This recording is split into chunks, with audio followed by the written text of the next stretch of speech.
Hello everyone, welcome to our YouTube channel ISET College. My name is Arnika from Confeeder ISET College of Professional Studies.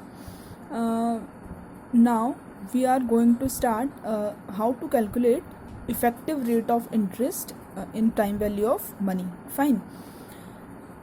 इसका एक formula होता है that is rate is equals to 1 plus r upon m whole to the power m minus 1 whereby capital R जो है वो क्या denote कर रहा है, effective rate of interest.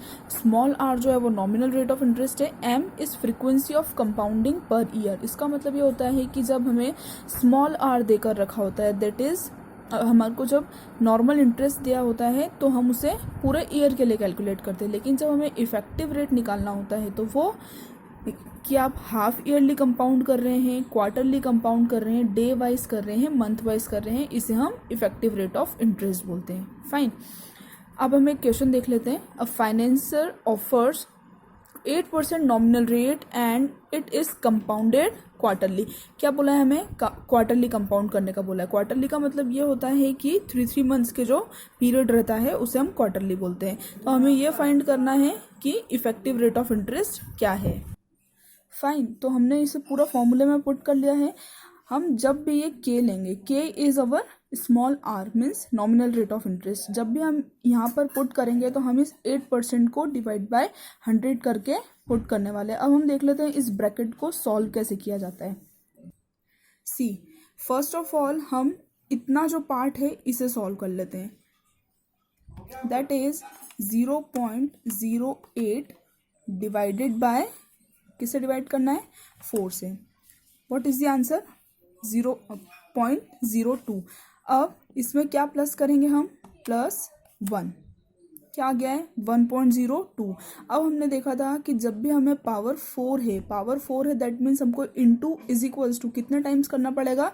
3 times we have to do. Into is equals to into 1, 2 and 3. Fine. इतना हमारा answer आ चुका है इस ब्रैकेट का. इसका आंसर आ चुका है 1.0824. अब हम इसमें से माइनस कर देंगे 1, दैट इज -1. क्या आ गया? 0.0824. पर कभी भी rate of interest, effective rate of interest ऐसे निकलेगा क्या अगर हमारा जो नॉमिनल रेट है वो 8% है तो? नहीं. तो हमको इससे क्या करना पड़ेगा? इंटू 100 से मल्टीप्लीकेशन. तो हमारा आंसर क्या आ जाता है? 8.243. तो इस 8% नॉमिनल रेट के लिए 8.243 जो है वो इफेक्टिव रेट ऑफ इंटरेस्ट निकल चुका है. अगर आपको इस तरीके के क्वेश्चंस और सॉल्व करना है तो आप रेट यहाँ पर चेंज कर लीजिए. इस क्वार्टरली को हाफ ईयरली कर लीजिए. अगर आप यहाँ हाफ ईयरली कर लेते हैं तो यहाँ पर क्या आ जाएगा? 2. और यहाँ पर भी क्या आ जाएगा? 2.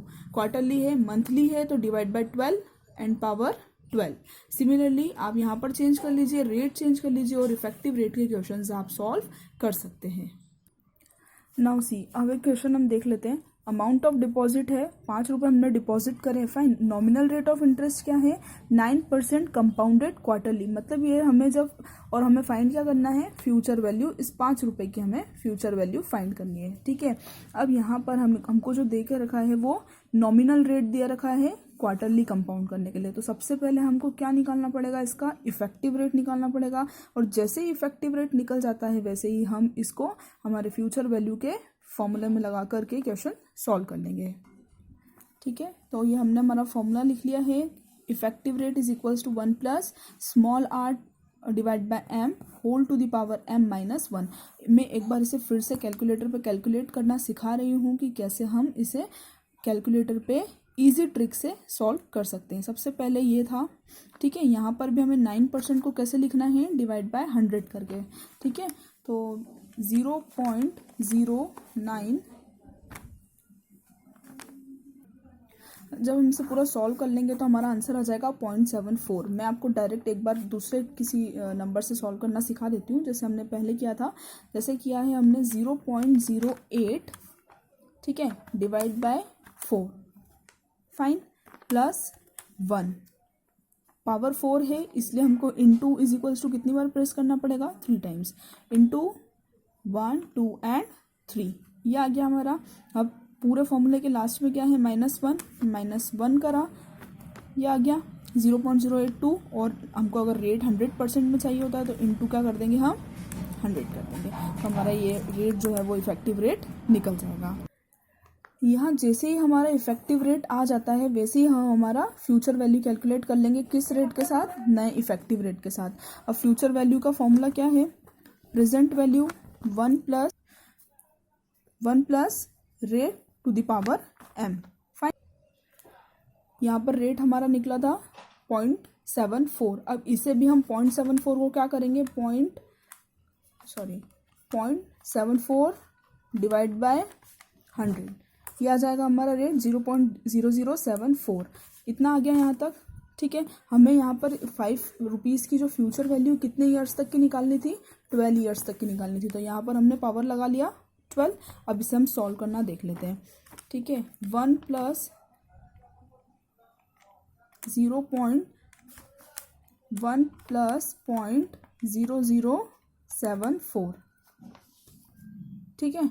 अब हमको कितनी बार इनटू और इज इक्वल्स टू कितनी बार प्रेस करना पड़ेगा, अगर 12 है तो 11 टाइम्स, इनटू 1 2 3 4 5 6 7 8 9 10 एंड 11, इतना हो जाता है। यहाँ तक का हमारा क्वेश्चन सॉल्व हो गया है। अब हमको इसको किस चीज़ से मल्टीप्लाई करना पड़ेगा, 1.093 को इंटू 5 से, इंटू 5 कर दिया तो हमारा आंसर क्या आ जाएगा, 5.463 रुपीज़, ठीक है।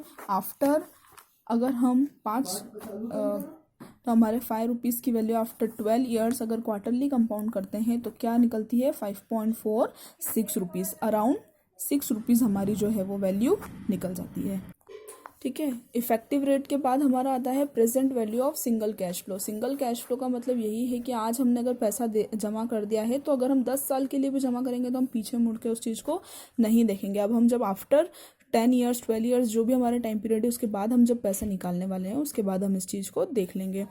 प्रेजेंट वैल्यू अगर हमें निकालना है, अगर कोई फ्यूचर वैल्यू दे रखी है और उसका प्रेजेंट वैल्यू फाइंड करना है तो उसका फॉर्मूला क्या होगा, future value bracket 1/1 plus rate whole to the power n। मतलब सबसे पहले हमको जो है वो इस ब्रैकेट को सॉल्व करना पड़ेगा, फिर उसके पावर हमारे जितने भी ईयर्स हैं वो और इनटू करना पड़ेगा फ्यूचर वैल्यू से। एक क्वेश्चन देख लेते हैं, find present value of ₹1000 receivable after 20 years. आज अगर हमारे पास 1000 रुपये हैं तो 20 साल के बाद कितना होगा, और अगर रेट क्या है 8%, तो फ्यूचर वैल्यू की जगह पे हम क्या लिख लेंगे, ठीक है। 1 प्लस रेट कितना है 8 है, मतलब आपको क्या करना पड़ेगा उसको 0.08, और कितने साल के लिए 20 ईयर्स के लिए। सी 1/1 प्लस रेट करा है तो 1/1 प्लस 0.08 कितना हो जाएगा 1.08। अब हमको इसको करना है 1 डिवाइड बाई ये, तो इसकी एक शॉर्ट ट्रिक इतनी सी है सिंपल सी कि 1.08 आप लिखिए कैलकुलेटर पे और उसे कर दीजिए डिवाइड इज इक्वल्स टू, तो ये क्या हो जाएगा, ये जो है वो इसका रेसिप्रोकल हो जाएगा। तो हमको 1000 ब्रैकेट में आ जाएगा 923 की पावर 20।